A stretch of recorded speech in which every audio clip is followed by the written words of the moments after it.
Hello,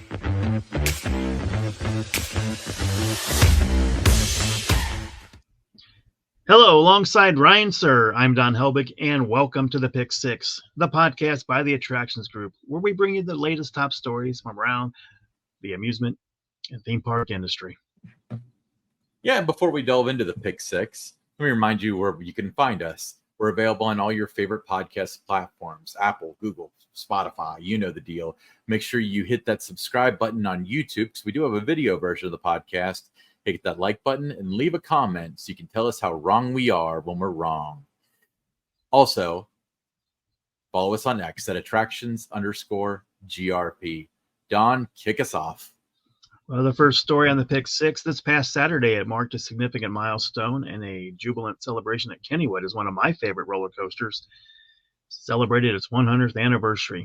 Now, it was originally christened the Pippin, the wooden roller coaster now known as the Thunderbolt. It first thrilled parkgoers on May 4th, 1924. That was designed by the renowned coaster architect John Miller and is one of three iconic wooden coasters that you'll find at Kennywood. In 1968, enhancements including the lift hill and helix curves were introduced, further cementing its status as a beloved attraction.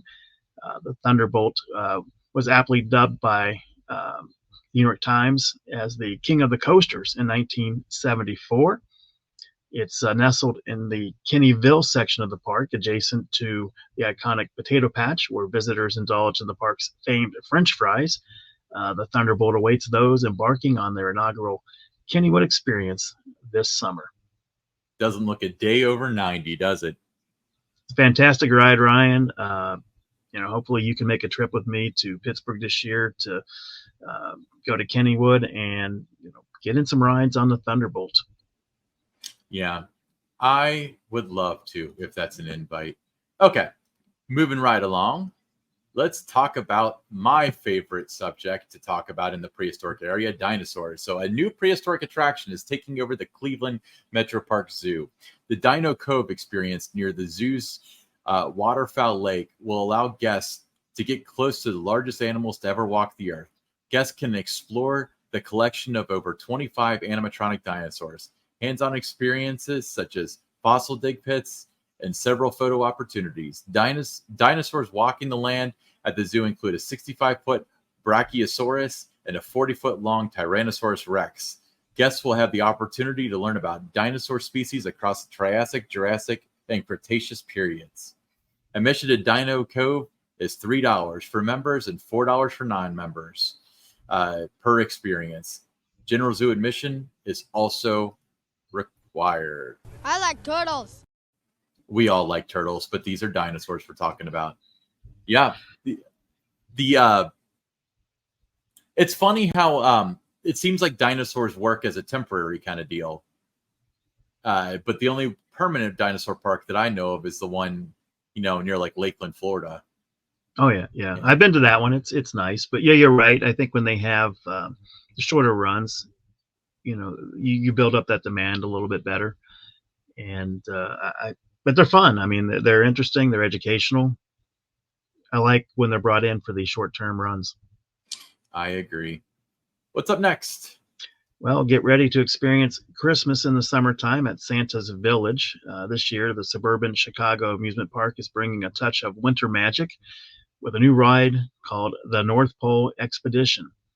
It's opening for the season on May 12th. The park is, not this ride, but Santa's Village Amusement and Water Park in East Dundee promises an immersive journey on the new ride. It's aboard a expedition jeep to the fabled North Pole. So you prepare to traverse enchanted landscapes and whimsical scenes, encountering delightful sights, guaranteed to spark joy and wonder. The new ride, again, expected to open at some point this summer. Yeah, it seems like a nice little ride, and not to be confused with Santa Claus Land or Holiday World. No, and I've not been to this park. I've been by it when I've been in the Chicagoland area.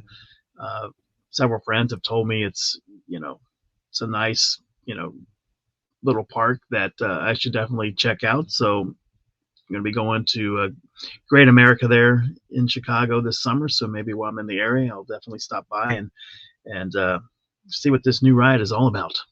It looks like it's a lot of fun. So speak of the devil, Holiday World. So Holiday World and Splash and Safari in Santa Claus, Indiana, unveiled an exciting addition, a new family boomerang roller coaster by Vekoma, accompanied by a delightful Thanksgiving-themed area. The coaster boasts a charming gravy boat-themed train, complemented by an immersive queue designed to entertain guests during their wait. We spoke with Leah Cook Bloomfield, fourth-generation owner and director of communications for Holiday World, about Good Gravy, and this is what she had to say. From what we're taking of everything, Good Gravy was a couple years in the works. Absolutely. Now we're ready for it to open. Yep. How does that feel?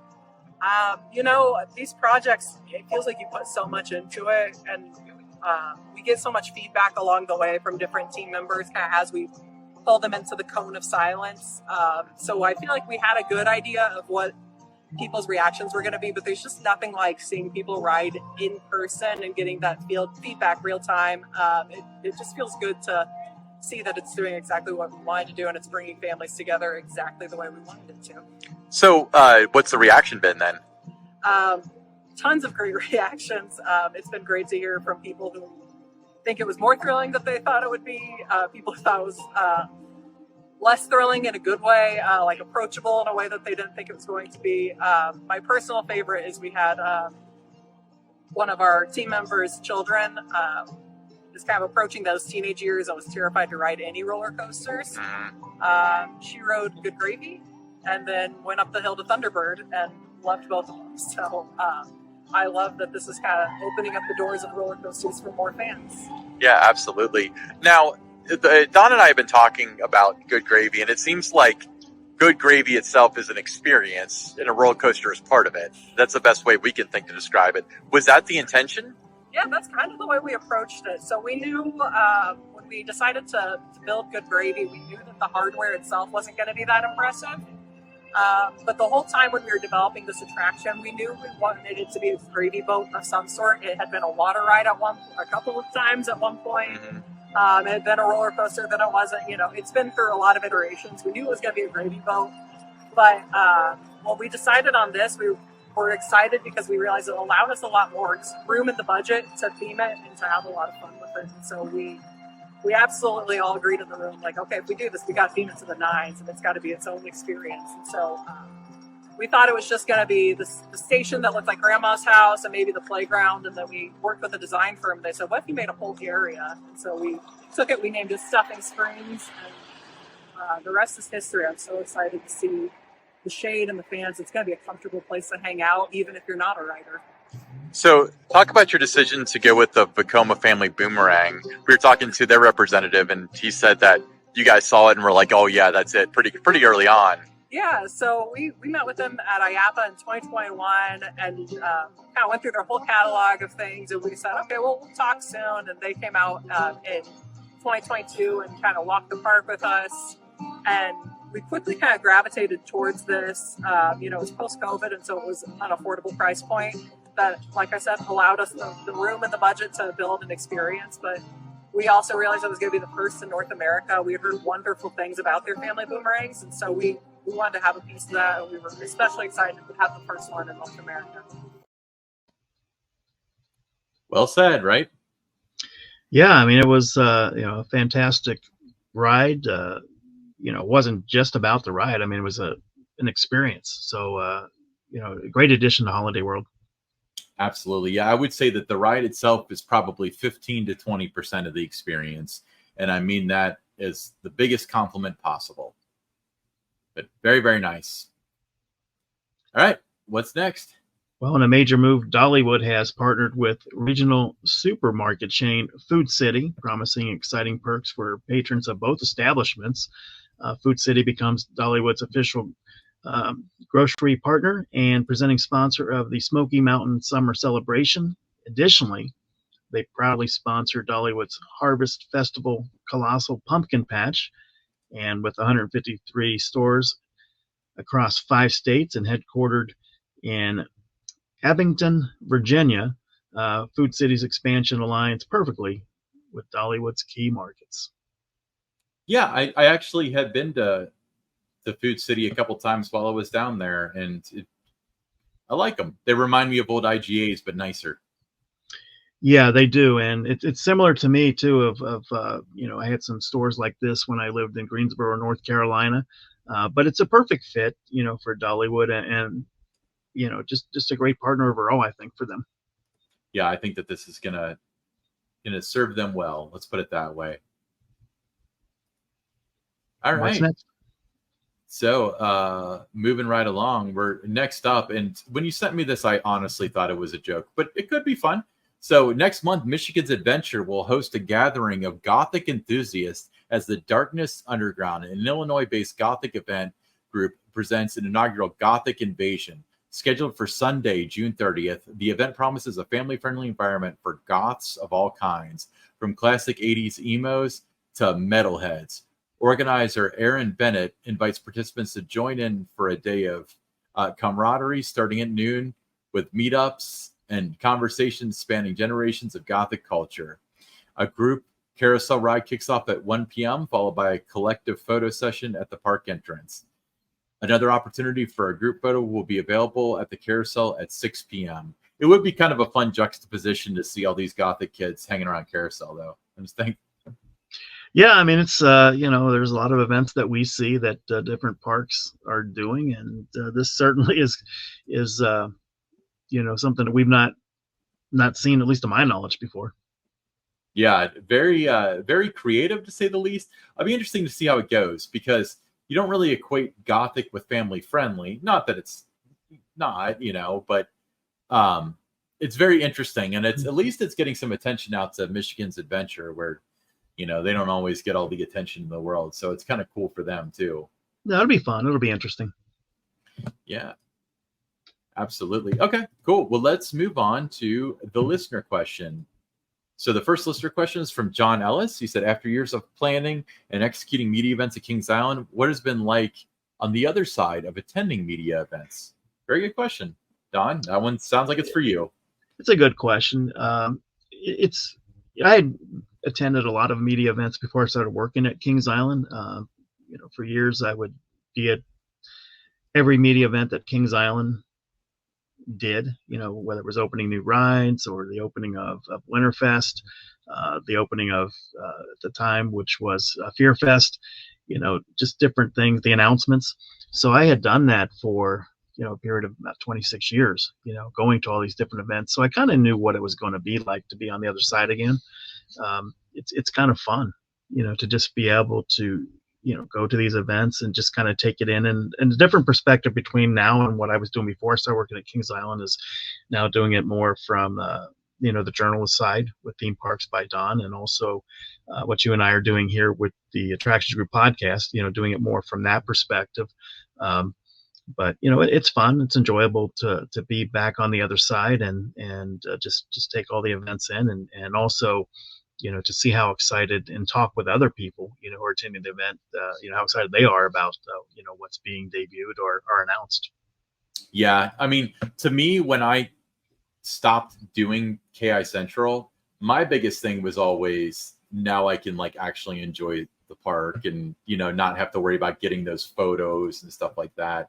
So I'm sure that attending a media day from the perspective of, if it rains, it's not my problem, it's probably pretty rewarding for you. Well, yeah, I mean, you're not worried about all the details and things, but like I said, before I was there more as the, park fan, park enthusiast, whatever it might have been, whatever label you wanted to give it, for those 26 years, starting in 1981 to now, where, what you and I are doing with the podcast and what I'm doing with the blog, it's more from a journalistic, end and experiencing these events to figure out what I'm going to write about them, how I'm going to tell the story about what they're doing.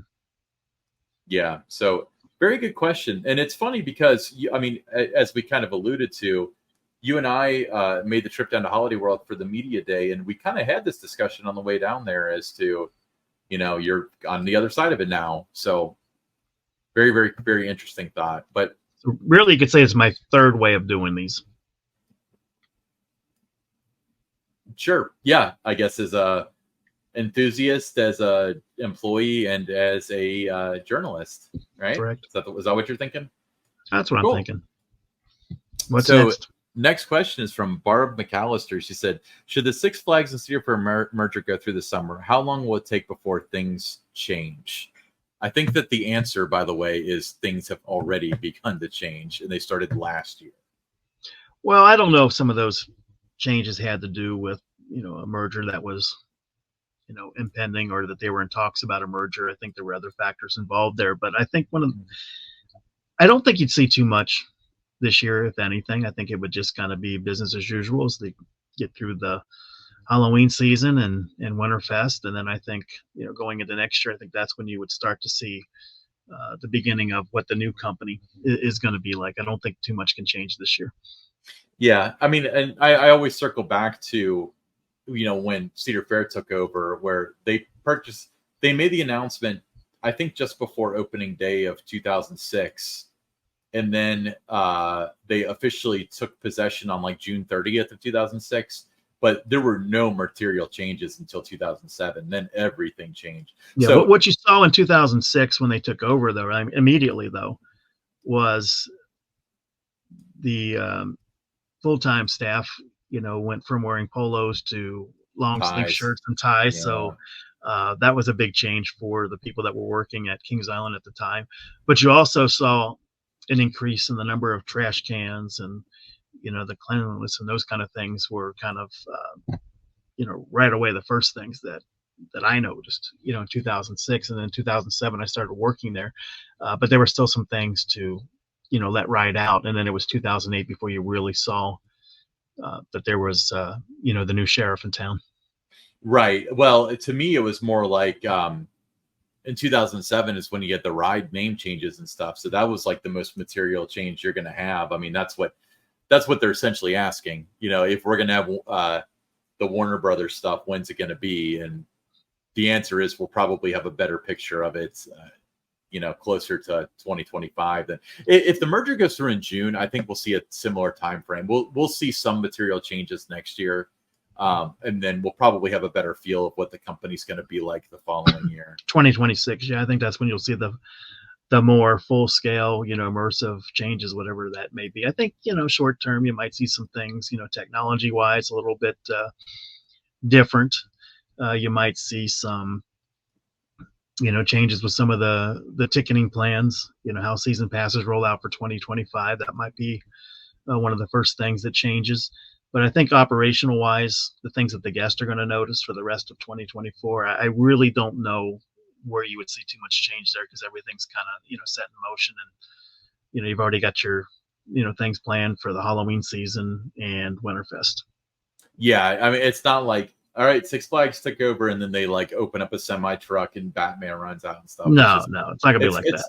Well, and on top of it, they're pretty confident the merger's going to go through, but they're only putting as many resources as they need to into it, because what if it doesn't? And they spent $150 million on a conversion that doesn't happen, Right. So, I mean, it's quiet right now. I mean, very quiet on both sides. You don't hear too much about it. Yeah. Which I don't know if we should read too much into that. My guess is no. I would say no. Yeah.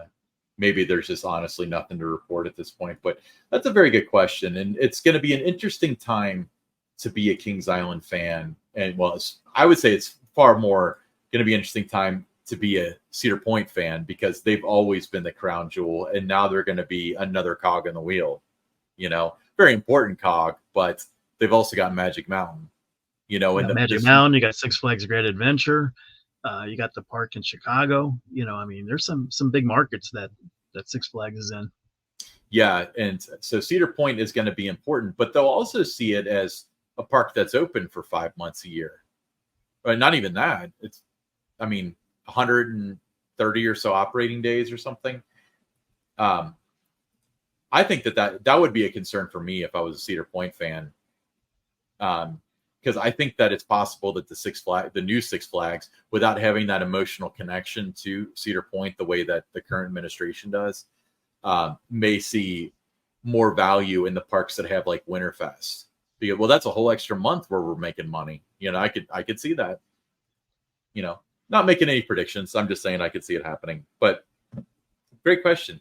All right, cool. Hey, that wraps up another Pick Six. I'm Ryan Sir, along with Don Helbig. Thank you for listening to the Attractive Group podcast. Once again, find us on all your favorite podcast apps, Apple, Google, Spotify, you know the drill. People have been converting to YouTube like crazy. That's awesome. We're very handsome individuals, and Don takes a long time fixing his hair before the show. So don't let that time go to waste. So smash that subscribe button if you head over to YouTube, and follow us on X at attractions_GRP. Hey, we got some great episodes coming up for you guys. So stick around. We'll see you next week.